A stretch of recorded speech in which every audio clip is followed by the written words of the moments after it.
Tuhan Yesus. Halo. Sudah lama ya tidak ada penyerahan anak ya. Cuma kita harus produktif ini ya. Jangan cukup anak satu ya, harus lebih lagi ya. Sekarang beberapa negara sudah negatif. Korea, Jepang ya. Anak-anak udah hampir gak ada. Maksudnya gak ada yang lahir lagi. Karena maksudnya yang meninggal lebih banyak daripada yang lahir ya. Di Korea katanya kalau pacaran aja dikasih berapa juta sama pemerintah. Kalau pernikahan dikasih lagi. Kalau mau dapat rumah juga dapat subsidi. Saking kurangnya. Tapi puji Tuhan, tahun ini doa ya, yang sudah perlu menikah ya menikahlah ya. Tapi kalau memang mau sendiri itu juga luar biasa. Rasul Paulus bilang lebih enak ya. Gak ada masalah. Yang penting happy di dalam Tuhan. Amin. Baik, kita akan lihat firman Tuhan dari surat Paulus kepada Timotius. Hari-hari ini kita perlu kuat. Amin. Tekanan terlalu berat ya. PHK di Serintex atau di mana itu ya, saya dengar ya, di bukan hanya di Indonesia, tapi seluruh dunia juga mengalami ya. Presiden Trump memberikan suatu pernyataan tentang pajak-pajak yang meninggi, jadi semuanya bingung ya. Tapi puji Tuhan, kita punya Tuhan yang kuat. Amen. Kita bisa bersandar kepada Tuhan. Amin. Tidak perlu takut. Saya lihat biasanya kalau ada masalah ya, kita itu justru semakin mendekat kepada Tuhan. Amin. Dan masalah atau tantangan atau beban itu, cara berpikir kita harus kita ubah. Mudah-mudahan hari ini kita pulang. Satu yang kita harus mengerti, cara berpikir kita harus berubah. Karena kita bertahun-tahun, berabad-abad, manusia itu dituduh oleh iblis. Soal bekerja keras, soal menghadapi tantangan itu, kita sudah ditipu ya. Sehingga kita sering mengalami nelangsa, hatinya rasanya susah. Karena kita pikir kalau kita bekerja keras itu kita lagi dihukum Tuhan. Salah besar. Ketika Adam dan Hawa jatuh ke dalam dosa, ya kan, tanahnya dikutuk, iya kan?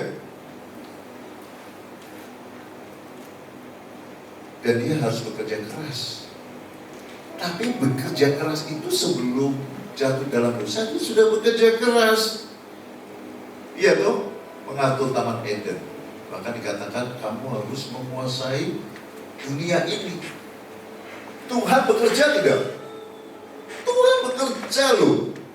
Makanya dibilangkan di hari ke-7 Tuhan beristirahat, berarti sebelumnya bekerja.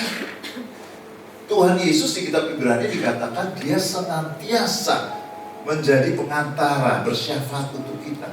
Berarti Tuhan Yesus juga walaupun di surga masih ada aktivitas. Bapak Ibu sekalian, bekerja itu kenikmatan mestinya. Amin. Bukan hukuman. Nah itu cara berpikir kita yang salah Bapak Ibu sekalian. Kita pikir, aduh kapan ya liburan ya, kapan liburan ya. Aduh enak orang itu liburan kesini ke situ. Kapan ya aku kok kerja terus. Itu sebetulnya Bapak Ibu tipuan iblis melalui IG. Orang yang libur itu juga gak nikmat bener-bener, percayalah, tanya aja. Hari pertama mungkin excited, hari kedua masih, hari ketiga udah ngomel-ngomel lah. Sama aja di rumah juga nikmat. Ya. Overrated Bapak Ibu. Ya. Yang ditipu iblis dua. Satu, bahwa kerja itu hukuman, salah. Banyak orang yang gak bekerja, sakit. Pensiun, gak ada aktivitas, sakit Bapak Ibu sekalian. Jangan Bapak Ibu sekalian. Walaupun sudah gak kerja di kantor, cari kerjaan. Paling bagus kalau kita dimelayani Tuhan, ya kan? Tapi di rumah tuh harus kegiatan. Kalau Bapak Ibu hanya gini aja duduk di depan TV atau di depan apa, lama-lama sakit. Gak percaya? Coba aja. Kemudian yang kedua tidak happy. Karena kita ini ciptakan sesuai rupa dan gambar Allah. Allah itu Allah yang berkarya. Sehingga kalau kita berkarya, kita happy. Bapak Ibu bikin kerjaan apa aja deh, cocok tanamlah di kebun sendiri atau bersih-bersih. Ya, bersih-bersih aja ya, ibu-ibu ini kalau bersih-bersih rumah, happy, rasanya puas. Iya, itu udah nature dari manusia. Kerja itu nikmat sebetulnya. Dan ada hasilnya, ada upahnya dari kita kerjakan. Nah ini ditipu oleh iblis sehingga kita seolah tidak mau kerja. Kita mau pensiun dini, ya kan? Kita mau selesai, habis itu istirahat terus. Oh, gak akan happy Bapak Ibu. Seperti saya bilang, 1 hari 2 hari enak, lama-lama kita bosan ngapain lagi ya. Dan kalau kita udah bosan, orang sekeliling kita juga pasti kena kesebelan kita jadi ya.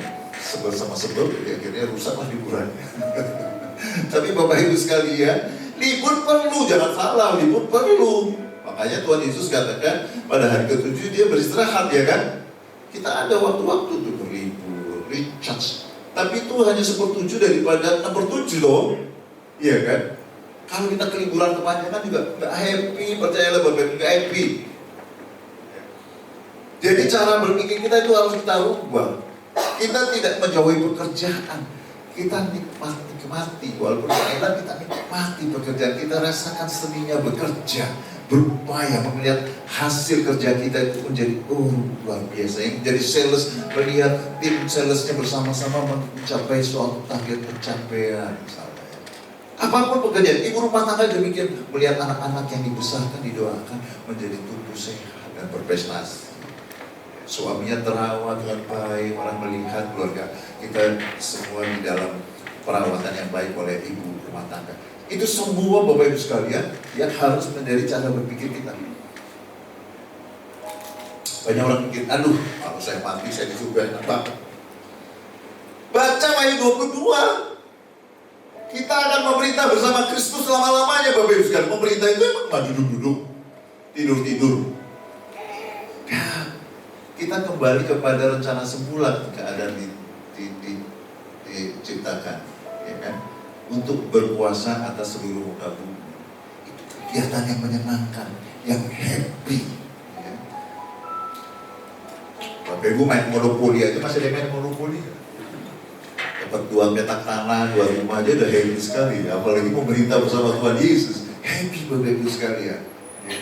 Surga itu hanya pit stop, berhenti sebentar. Tidak, di dalam kekekalan baca firman Tuhan, kita memerintah bersama Yesus. Gak ada kita duduk-duduk, tidur-tidur. Enggak. Sebab itu Rasul Paulus boleh ditayangkan, dan lebih banyak ditayangkan daripada saya ya. Supaya kita itu juga belajar dari 3 contoh sini, prajurit, atlet, dan petani. Model hidup Kristen yang kuat. Bapak Ibu mau kuat, amin? Amin. Kita belajar dari model atau tipe kehidupan orang-orang ini ya. Rasul Paulus membuat surat ini kepada Timotius. Kan Timotius waktu itu masih muda dan disuruh mengembalakan sendiri. Lepas selama ini bersama Rasul Paulus, menemani Rasul Paulus, sekarang harus pergi sendiri. Kadang-kadang kita juga rasanya walaupun sudah berumur, kita muda secara rohani, rasanya tidak bisa berjalan sendiri, ya kan? Sebab itu pesan surat Paulus kepada Rasul Timotius itu cocok juga tuh. Kamu harus kuat katanya kan. Sehingga Rasul Timotius menjadi kuat oleh surat yang diberikan ini ya. Kita lihat ayatnya. Ini ayatnya agak panjang tapi habis itu udah nggak ada lagi sedikit lah yang lain ya. Karena ini dasar daripada yang akan kita pelajari hari ini. Sebab itu hai anakku,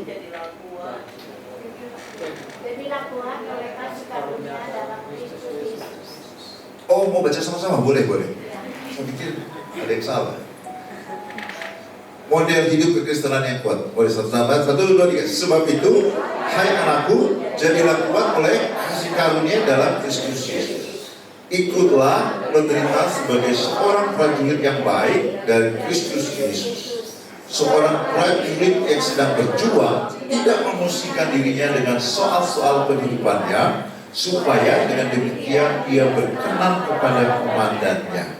Seorang olahragawan hanya dapat memperoleh mahkota sebagai juara apabila ia bertanding menurut peraturan olahraga. Seorang petani yang bekerja keras haruslah yang pertama menikmati hasil usahanya. Jadi di sini ada prajurit atau tentara, ada olahragawan atau atlet, dan yang ketiga adalah seorang petani. Itu yang kita akan pelajari. Apa sih bagusnya jadi mereka? Memang hari tahun ini tahun penuaian ya, petani cocok. Tapi Rasul Paulus memberikan 3 profil atau model yang kita pelajari. Nah, pertama-tama kita baca, ikutlah menderita sebagai seorang prajurit yang baik dari Kristus. Jadi kalau mau jadi murid, Tuhan Yesus katakan, pergilah kepada segala pelosok dunia ini, jadikanlah semua bangsa apa? Murid, bukan jadi jemaat ya. Bapak Ibu sekalian jadi murid. Murid itu, ya yang masih belajar di sini pasti tahu. Ada textbooknya, harus belajar setiap hari, ada ujiannya. Itu kehidupan kekristenan itu. Ya. Jangan mau dibohongin oleh ajaran-ajaran palsu. Jemaat itu bukan hanya jadi penonton, bukan.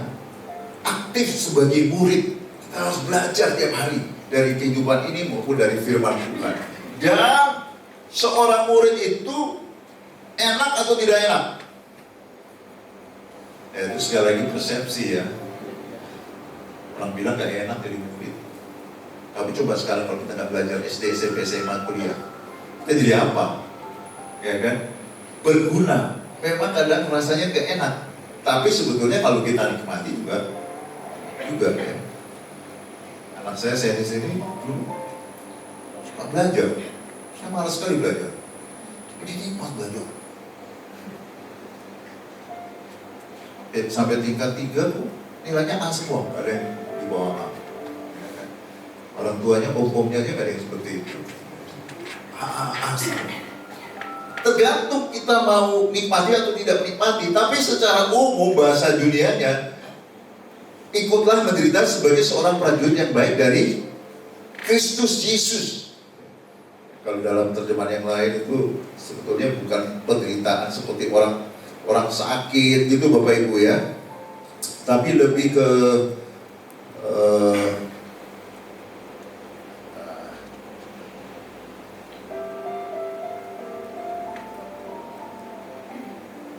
endure hardship, bukan menderita tapi menahan hardship itu apa ya?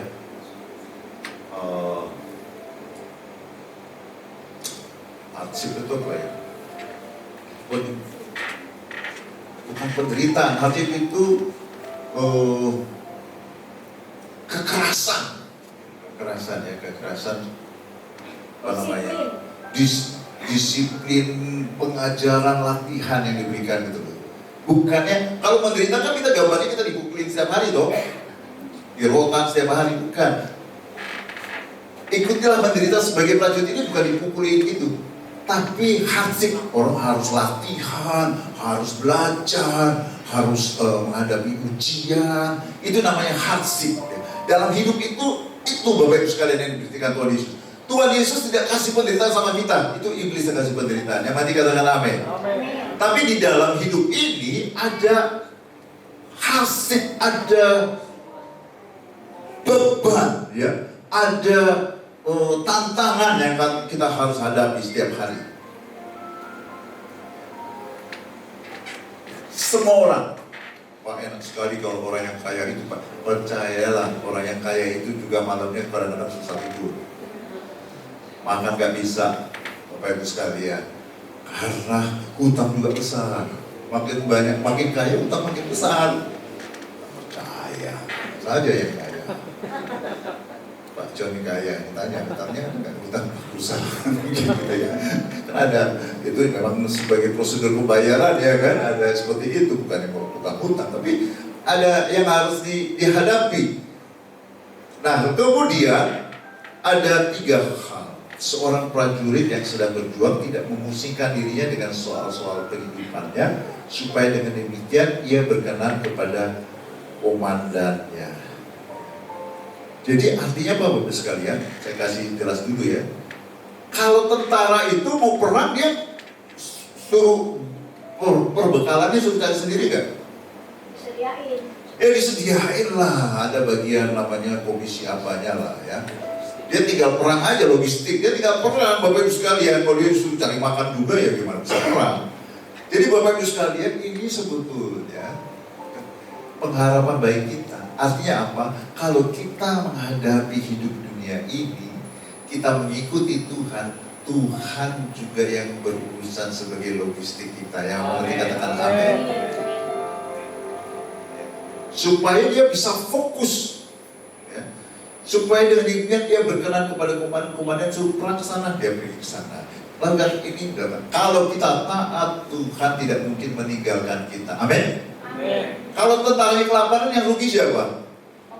Komandannya dong. Gimana dia bisa berperang, orang badannya loyo, gak ada makanan, gak ada obat untuk mungkin luka-luka hasil perang, ya kan? Itu urusan Tuhan, urusan komandannya. Kita yang menjadi murid, urusan Tuhan. Yang kedua, seorang peragawan hanya dapat memperoleh mahkota. Zaman dulu nggak ada piala ya, tapi yang ditaruh di kepala itu ya, jadi disebut mahkota dari daun ya. Kalau zaman sekarang piala lah. Seorang peragawan hanya dapat memperoleh piala gitu lah ya, sebagai juara apabila dia bertanding menurut peraturan olahraga. Jadi Bapak Ibu sekalian, banyak orang shortcut di jalan potong, nggak bisa. Kalau atlet lomba lari terus kemudian dia senggol yang kiri kanan, ya, langsung dikualifikasi. Atau kalau lari kelilingin stadion, tuh dia potong aja, nggak mau lewati keliling lapangan, potong jalan gitu. Kira-kira dia masih bisa ikut pertandingan? Nggak bisa, dia diskualifikasi. Ada aturan main. Dalam hidup ini ada aturan main Bapak Ibu sekalian. Gak bisa mentang-mentang kita anak Allah, kemudian kita gak mau kerja. Kita datang terlambat, kita datang pulang paling cepat, kerja sembarangan, kita gak tunduk kepada atasan. Gak bisa. Ikuti aja. Tapi jangan khawatir, Tuhan yang bela. Amin. Jadi itu prinsipnya gitu Bapak Ibu sekalian. Apapun profesi kita, pekerjaan usaha, dari ibu rumah tangga apapun, ikuti aturan main. Ibu rumah tangga yang baik bagaimana? Ya, karyawan yang baik itu bagaimana? Pengusaha yang baik, murid yang baik itu bagaimana? Ikuti. Ya kalau harus belajar, harus bekerja. Tidak bisa oleh mahkota. Mahkotanya mungkin promosi, lulus dengan nilai baik. Gak bisa di-bypass Bapak Ibu sekalian. Kita harus lalui itu sebagai bagian dari firman Tuhan. Yang ketiga, seorang petani yang bekerja keras haruslah yang pertama menikmati hasil usahanya. Artinya janjinya begini, kalau kita bekerja keras itu Tuhan tuh adil. Engkau tidak mungkin gak memperoleh apa yang kau sudah upayakan. Amin. Apa yang kita tabur pasti kita akan.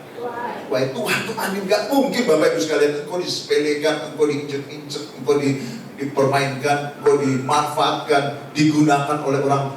Kita punya Bapa yang bela kita, amin. Fokus kita adalah melakukan bagian kita. Bagian Tuhan adalah menyediakan segala sesuatu dan memastikan kita dilindungi, dijagai. Memastikan kita yang pertama menikmati hasil usaha kita. Itu pegang. Gak mungkin diambil. Apapun yang kau lakukan dengan setia, tidak mungkin diambil oleh iblis. Kita yang pertama menikmati. Kemudian kita mungkin bagi-bagi berkat, orang lain juga bisa menikmati apa yang kita berhasilkan Bapak Ibu sekalian. Haleluya. Sudah selesai, kita pulang sebetulnya ya. Karena itu intinya Bapak Ibu sekalian. Kalau tadi sempat meleng, ya udah kehilangan juga, jangan meleng. Oke, yang pertama, jalan menuju kuat. Saya ulang lagi ini, tapi yang tadi sebetulnya sudah boleh pulang ya. Yang pertama adalah mengerti prinsip pikul salib. Katanya kepada mereka semua, setiap orang yang mau mengikut aku, berapa banyak mau mengikut Yesus di sini? Ia harus. Banyak orang gak suka kata harus ya. Tapi itu Tuhan Yesus sendiri yang ngomong loh. Ia harus apa? Menyangkal dirinya satu. Lupain yang masa lalu. Ya. Lupain masa lalu, sangkal. Aku bukan dulu yang lama. Aku orang baru. Memikul salibnya setiap hari Minggu. Wah, hari Aku masa mikul salib Senin sampai Jumat setiap hari baru mengikut Tuhan Yesus. Bapak Ibu sekalian, Tuhan Yesus ajarkan bahwa sebagai murid setiap hari itu pikul salib. Pikul salib berat gak? Berat. Lebih enak pikul salib atau didera? Pikul salib. Ini yang maksudnya Tuhan Yesus. Ya, penderitaan itu kata orang tepat. Kita ikut Tuhan Yesus itu gak menderita. Kalau menderita itu dipikul, dirajam, dipukuli setiap hari. Yang mengalami itu hanya Rasul Paulus. Terima kasih Rasul Paulus. Atau orang-orang yang diberi misi berdasarkan perlu masih bisa mengalami itu. Tapi setiap hari kita ini gak mengalami tuh. Ada yang masih didera di sini. Enggak kan? Penderitaan yang spesial itu malah kebanggaan para Rasul Paulus. Aku memikul apa yang Tuhan Yesus tidak alami. Karena Tuhan Yesus kan tidak mengalami seperti dia di penjara, kapalnya kandas gitu. Jadi dia bangga sekali mengalami itu. Itu bagian dari pelayanan misi. Tapi dalam kehidupan setiap orang memikul, Bapak Ibu sekalian, pikul.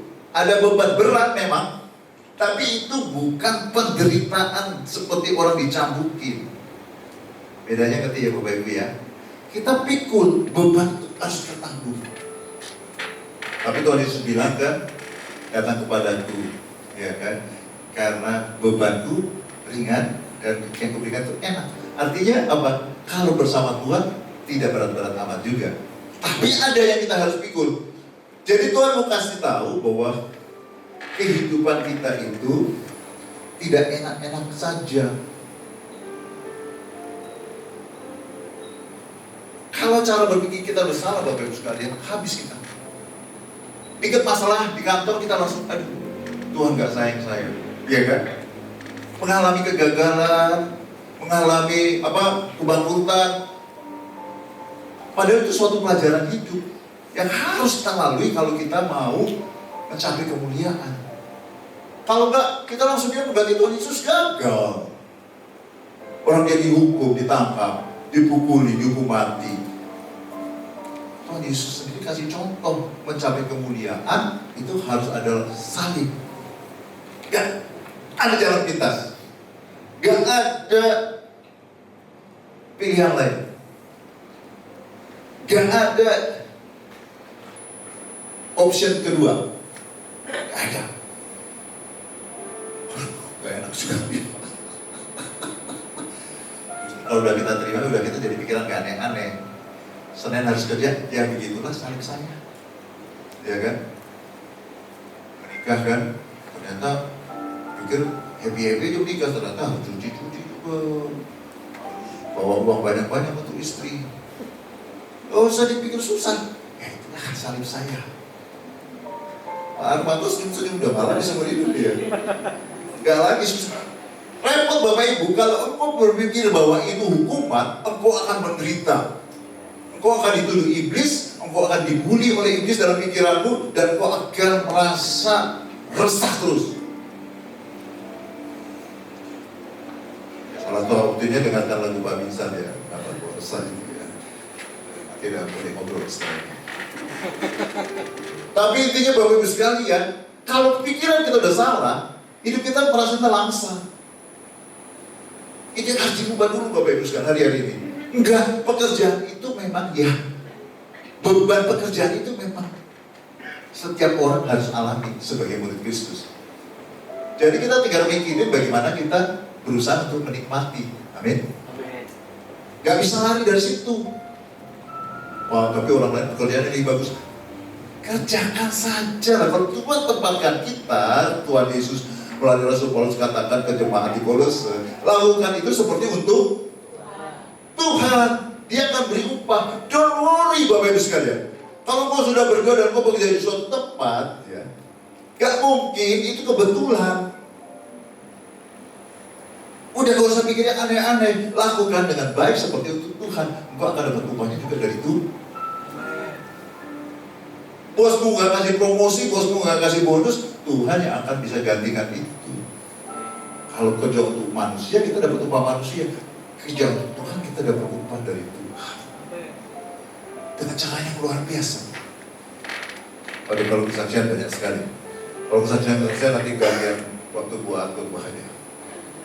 Kesaksiannya banyak. Bagaimana ada seorang anak Tuhan yang kelihatan pekerjaannya hanya supir.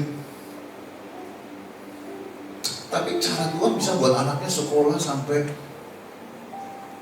Wharton. Itu sekolah Ivy League, sekolah yang susah dimasukin orang Amerika itu susah masuk di Philadelphia. Anak kedua dokter. Dia tetap sampai sekarang tetap supir. Gak apa-apa, dia enjoy sebagai supir. Kalau nggak lagi ada tugas nganter, dia berdoa dari tempat gereja untuk berdoa. Dia nikmati kerjanya Bapak Ibu sekalian. Ya. Jadi mulai hari ini jangan benci pekerjaan. Enjoy aja. Karena Tuhan kita Tuhan yang adil. Amin. Jadi setiap kali bekerja, apapun yang kita kerjakan, kau tahu Tuhan melihat ke kita. Dia akan memberi upah. Yang mengerti katakan amin. Amin. Contohnya ya jangan bosan ya. Tapi karena memang firman Tuhan kasih contoh, gimana dong? Ya. Yusuf itu kan udah hafal ya, karena Pak Bisa kayaknya setahun biasanya 20 kali mungkin. Dia itu kan dijual jadi budak di tempat Potifar, kemudian difitnah oleh istri Potifar, dipasangkan di dalam penjara.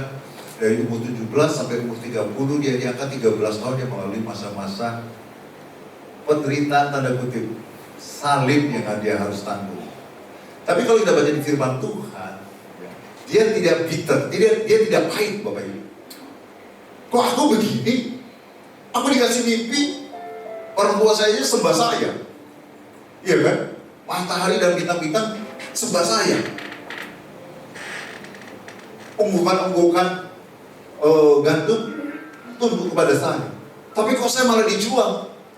Bapak Ibu sekalian, jangan izinkan iblis membulimu dengan pikiran-pikiran seperti itu. Kalau kita baca di firman Tuhan, dia kerjakan dengan happy. Kenapa kita bilang happy? Ya. Karena gak mungkin dia bisa berprestasi seperti demikian kalau dia tidak happy. Apapun yang dilakukan di tempat Potifar berhasil sampai tuan-tuannya bingung. Kok hebat sekali, semuanya dipercayakan kecuali istrinya katanya. Di penjara, kepala penjara juga percayakan. Berarti orang ini excellent. Kalau istilahnya Pak Hermanto ya. Apa yang dilakukan itu dilakukan dengan baik. Kalau dia melakukan itu untuk kepala penjara atau melakukan itu untuk si Potifar, dia akan kecewa. Pahit hati. Bapak Ibu sekalian, kalau kau melihat kelakuan bosmu, kau bisa kecewa. Rekanmu, mungkin rekan kerja ya banyak yang nusuk dari belakang, kau bisa kecewa. Ketika promosi kenaikan gaji hasilnya tidak sesuai yang kau harapkan dibandingkan dengan orang lain, kau kecewa. Tapi kalau kau melakukan itu Tuhan seperti Yusuf akhirnya dia angkat menjadi penguasa atas Mesir. Karena Tuhan itu adil. Saya katakan amin. Fokus dengan apa yang kau kerjakan dengan sempurna sampai bosnya kaget, hebat banget dia, terus dia upahnya apa kira-kira di penjara? Apa di penjara dapat upah? Secuil roti lebih banyak? Gak ada artinya. Gitu. Tapi ketika dia keluar dan waktunya sudah tepat, waktunya Tuhan, amin. Waktunya Tuhan. Tapi yang saya mau katakan di sini adalah ada salib yang harus ditanggung. Tapi lihat, salib itu akan membawa kemuliaan. Amin. Rasul Paulus mengerti. Makanya ketika dia ditangkap, aku akan menghadap ke Roma. Dia nggak berusaha untuk dilepaskan dari hukuman. Karena dia mengerti kalau dia di penjara, dihukum, dibawa ke Roma, diadili di Roma, dia punya kesempatan untuk memberitakan Injil ke bangsa-bangsa. Karena Roma yang menguasai pemerintah seluruh dunia waktu itu ya, dunia mereka lah ya. Turki, Eropa, dan Afrika, dan Timur Tengah. Jadi kalau dia di Roma itu seperti sekarang, kalau seluruh Indonesia ke Jakarta gitu ya. Kalau dunia di depan PBB di New York gitu. Dia bisa beritakan Injil, jadi seluruh dunia itu terima broadcastnya gitu kan. Itu tujuan dia. Tapi dia mengerti, gak mungkin dia sampai ke Roma kalau dia gak ada jalan. Jalannya lewat, dihukum, di penjara, diadili di Roma. Kita perlu cara berpikir seperti itu Bapak Ibu sekalian. Untuk mencapai kemuliaan yang Tuhan taruhkan dalam hatimu, cita-cita, mimpi, apapun, ada jalannya. Dan Tuhan turut bekerja dalam segala sesuatu, amin. Gak kebetulan loh dia ketemukan kita dengan orang tertentu, jalan tertentu, pintu tertentu yang terbuka, pintu tertentu yang tertutup sama kita. Emang kita anggap Tuhan itu Tuhan yang tidak berdaya. Dia pegang kendali atas segala sesuatu kan? Emang dia tidak bisa rubah kita, nasib kita sebentar? Bisa. Lalu kenapa gak dirubah Pak? Itu jalan menuju kemuliaan adalah beban salib itu yang kita harus tanggung Bapak Ibu sekalian. Artinya belum selesai. Fokus aja apa yang kita lakukan. Izinkan Tuhan lakukan bagian dia. Amin. Tuhan tak perlu diajarin. Amin. Bilang kiri kanannya, Tuhan tak perlu diajarin sama kamu, Amin. sama aku juga. Amin. Dia lebih tahu, dia lebih mengerti. Amin. Ya. Dan dia juga bukan seperti kucing yang di pojok sana takut-takut kena hujan. Mazmur 2 dia duduk di atas singgasana, dia pegang kendali atas segala sesuatu Bapak Ibu sekalian. Emang dia gak bisa kuasa ngeluarin Rasul Paulus dari penjara? Orang Rasul Petrus saya dikeluarkan dari penjara. Kalau memang mau dikeluarkan, dikeluarkan. Tapi Rasul Paulus saja. Emang dia gak bisa mengeluarkan Yusuf dari keluarga Potifar, dari penjara di Mesir? Orang laut aja dibelah sama dia, matahari aja bikin berhenti, gunung batu mengeluarkan air, kecil mengeluarkan dari penjara. Emang Tuhan gak bisa mengeluarkan Bapak Ibu sekalian dari pekerjaan yang Bapak Ibu sekarang harus tanggung? Senin harus masuk. Emang Tuhan gak bisa mengangkat Bapak Ibu langsung jadi direktur? Bisa. Bisa aja kalau Tuhan mau, tapi Tuhan itu bisa membuat kita jadi manja. Kita masuk mengatakan Tuhan memberikan kepada orang Israel apa yang diinginkan, tapi hati mereka menjadi lemah. Terlalu banyak dimanja-manja, minta daging dikasih daging, minta air, minta roti, akhirnya mereka menjadi orang-orang yang tidak tough. Melihat orang kanan aja langsung takut dan tidak mau berperang dan kembali ke Mesir. Bapak Ibu, kalau hidup gampang, engkau tidak jadi tough. Makanya kita maaf kalau engkau anak dari keluarga kaya. Engkau tidak setaf seperti orang-orang yang hidupnya susah waktu masa kecil. Sekali lagi nanti minta kayak mantu khotbah berikutnya kisah masa kecil.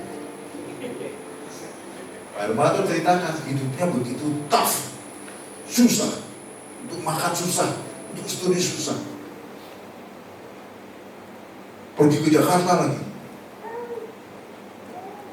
Katanya Jakarta itu apa? Lebih kejam dari Butiri. Tapi itu membuat Pak Hermanto jadi. Dan dia menang dibandingkan seluruh pria yang ada di Jakarta ini. Buat gue terjatuh hati. Coba kalau dia kalah. Waktu di Medan udah kalah, di Nias udah kalah. Dapat. Dan ada lagi di Serena. Bapak Ibu sekalian, yang kau lakukan itu bukan yang kau tidak mampu tolong, tapi Tuhan mau supaya kita pikul salib di tempat yang sedang kita lakukan saat ini. Kita belum lulus. Kalau waktunya sudah pas, gak ada yang bisa halangi kita Bapak Ibu sekalian. Manusia gak bisa halangin, bosmu gak bisa halangin, keadaan ekonomi gak bisa halangin. Kalau sudah waktunya Bapak Ibu sekalian, laut pun dibelah sama Tuhan. Yes. Amin. Waktu aja bisa berhenti waktu Yusuf perang. Seharian coba. Itu Tuhan kita. Jadi kalau kita sudah tua, sudah begini kok gak berubah-berubah, itu tanya Tuhan dulu, emang mungkin saya harus selalu ini dulu, iya kan? Doa yang lain Bapak Ibu sekalian. Puji Tuhan. Yang kedua, jadi jalan yang menuju kuat itu yang pertama adalah pikul salib, mengerti prinsip pikul salib. Hidup ini bukan jalan-jalan. Yang kedua, prinsip kerja keras, fokus dan bekerja keras. Jadi saya suka nonton basket dulu, sekarang saya juga terlalu suka ya, karena dulu ada pemain yang saya suka namanya Kobe Bryant, udah meninggal ya. Jadi dia kan sukses ya, menang juara 5 kali. Itu susah sekali, banyak tim yang gak pernah juara. Dia latihan lempar, tahu kan lempar bola ya, basket ya? Tahu basket? Jadi kalau ada basket itu kan ada yang lempar gitu dari jalan jauh supaya masuk kan. Dia setiap hari itu latihan 1000 kali lempar, itu nggak masuk, dia coba lagi 1000 kali. Kalau lagi musim pertandingan kan biasanya pertandingannya 3 hari sekali ya begitu ya. Jadi dia kurang lebih 3 hari sebelumnya tuh kalau setiap hari 1000, 3000.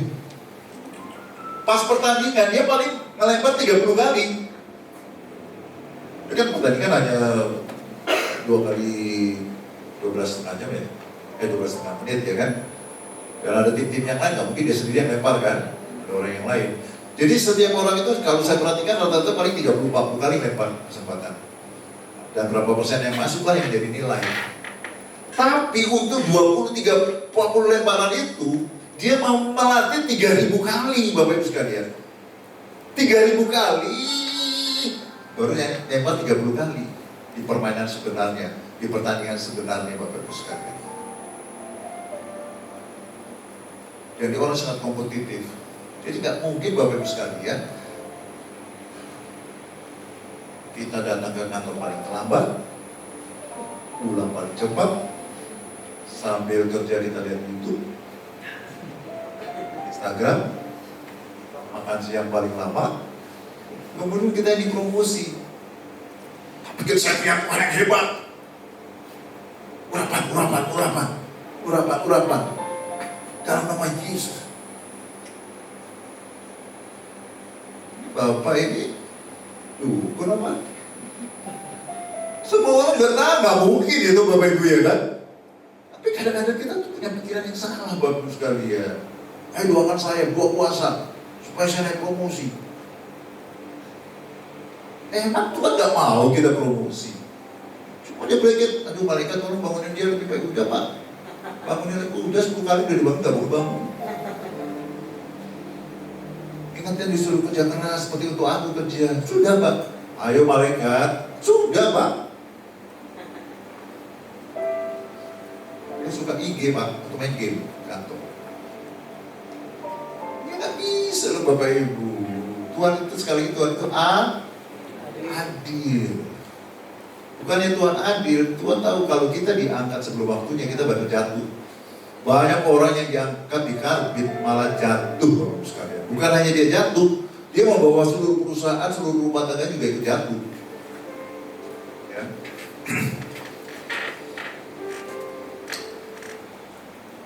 Seorang olahragawan hanya dapat memperoleh mahkota sebagai juara apabila ia bertanding menurut peraturan-peraturan olahraga.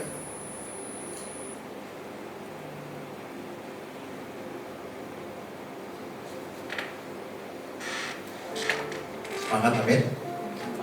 Kerja itu nikmati aja, dinikmatkan Bapak Ibu sekalian. Dinikmatkan. Dulu waktu SMA kita kan belajar apa sih belajar algebra, biologi, kimia. Saya nggak mau jadi itu, kerja saya bukan itu. Ya. Saya masuk kuliah, belajar lagi pada teknik sipil. Malah teknik sipil belajar biologi. Dan kimia mungkin masih sedikit-sedikit ada pengaruh. Ngapain saya belajar seperti itu? Iya kan? Tapi setelah lulus baru tahu ternyata itu semua itu melatih cara berpikir dan sebagainya. Karena kita kesel, aduh, kalau dulu kita belajar lebih sungguh-sungguh ya. bukan teorinya S2 loh. Ajarnya banyak sekali. Tapi setiap kita, ya kita kadang nyesel, pasti nyesel kalau kita nggak serius. Kalau dulu saya lebih serius aja, pasti pengaruhnya kekerjaan itu beda banget. Itu karena kita nggak mau bertanding sesuai peraturan-peraturan yang ada. Jadi saya katakan tadi, kalau harus keliling lapangan jangan keluar dari jalur, potong sikat, nggak bisa. Memang harus ikutin seluruhnya. Baru kau akan lihat hasilnya nanti kalau sekalian. Berapa waktu kemudian kalau luar biasa memang begitu. Bekerja keras bukan suatu kutuk, tapi bekerja keras itu adalah segala hal dilakukan, termasuk Tuhan juga bekerja keras. Coba bayangin Tuhan repot gak tuh menciptakan langit dan bumi, ya kan, hewan di darat, di laut, di udara. Aduh, pusing kita mikirin itu caranya Tuhan. Tapi dia bekerja loh. Coba bayangin dengerin doa sekian miliar orang, susah nggak? Perubahan istri aja susah. Ini sekian miliar tiap hari keluar.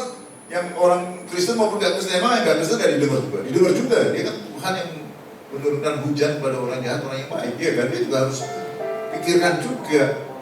Ya ujung-ujungnya nanti urusan nanti, percaya Yesus atau tidak, ya kan, hidup yang kekal atau tidak. Tapi di dunia ini Tuhan mendengarkan. Waduh,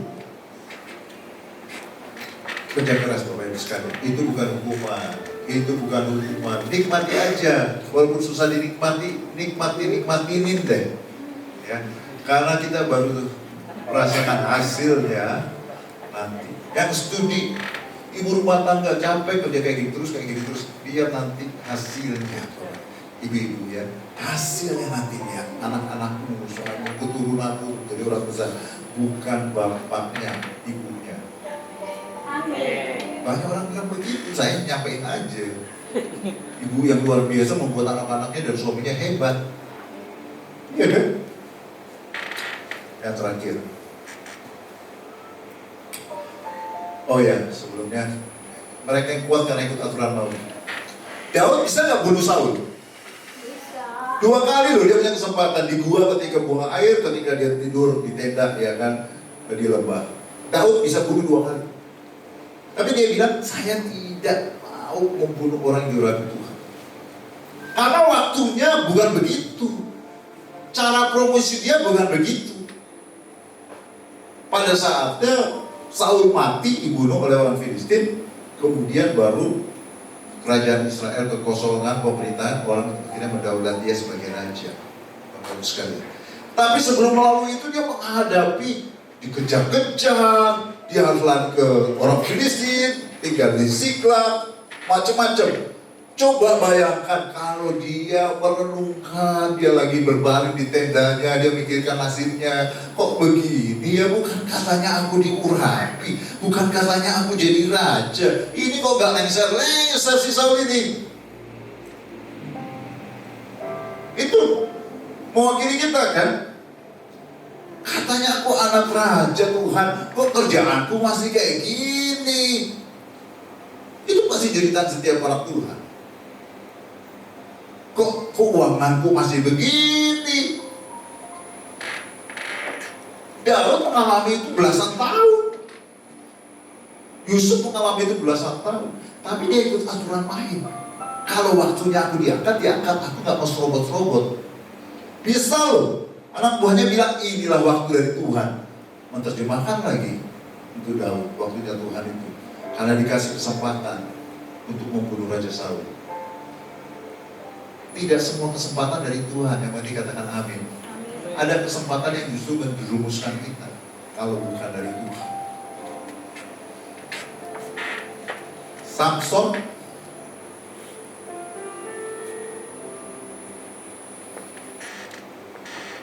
dia selama ini kan enak bener ya, karena punya kuasa sesuka-sukanya.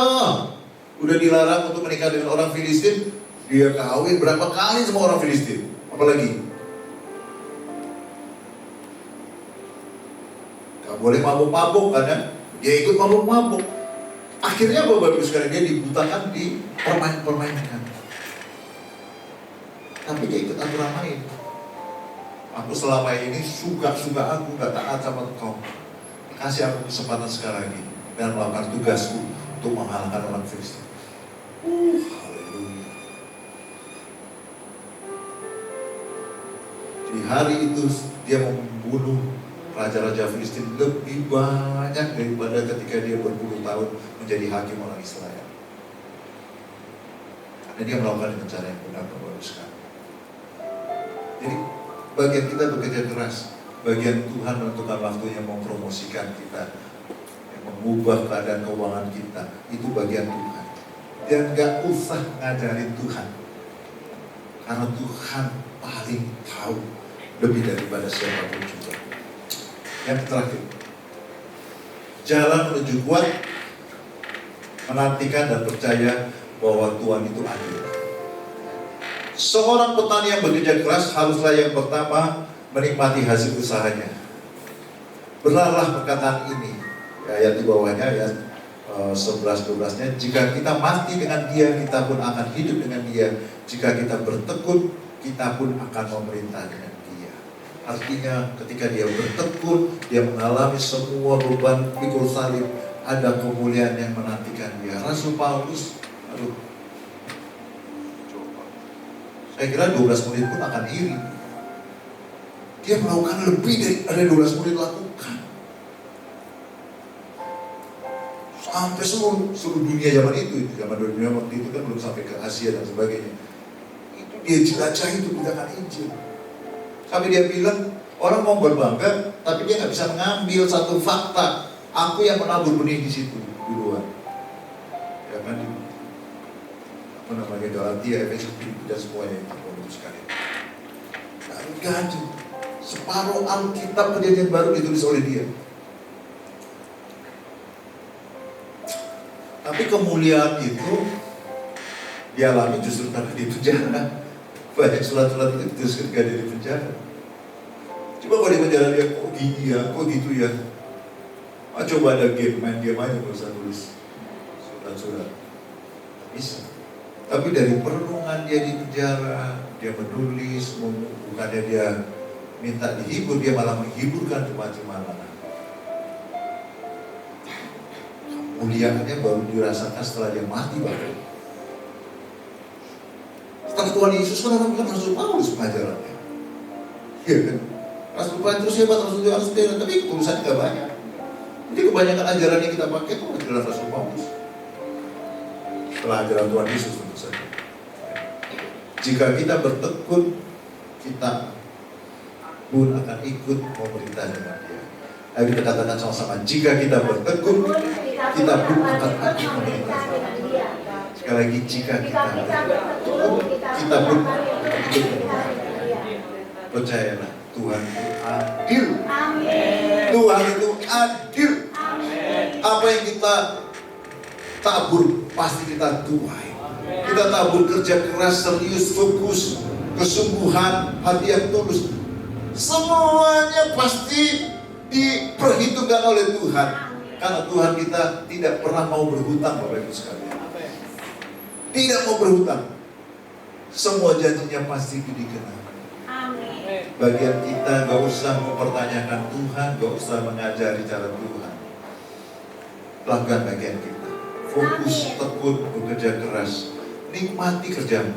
Amin. Belajar untuk menikmati kerja. Amin. Kerja bukan kutuk. Kerja adalah karunia. Yang percayalah. Amin. Kau akan mengalami kemuliaan. Amin. Mari kita bantu diri. Semua itu terjadi karena Tuhan Yesus mati di kayu salib tentu saja. Kalau dia tidak mati di kayu salib, kita masih hidup di dalam dosa, kita masih terhilang. Tapi kita ditebus oleh dia. Kita mengerti kebenaran firman Tuhan. Nah, berbahagialah mereka yang menerima firman Tuhan dan berjalan di dalamnya. Dan kau akan mengalami kemuliaan.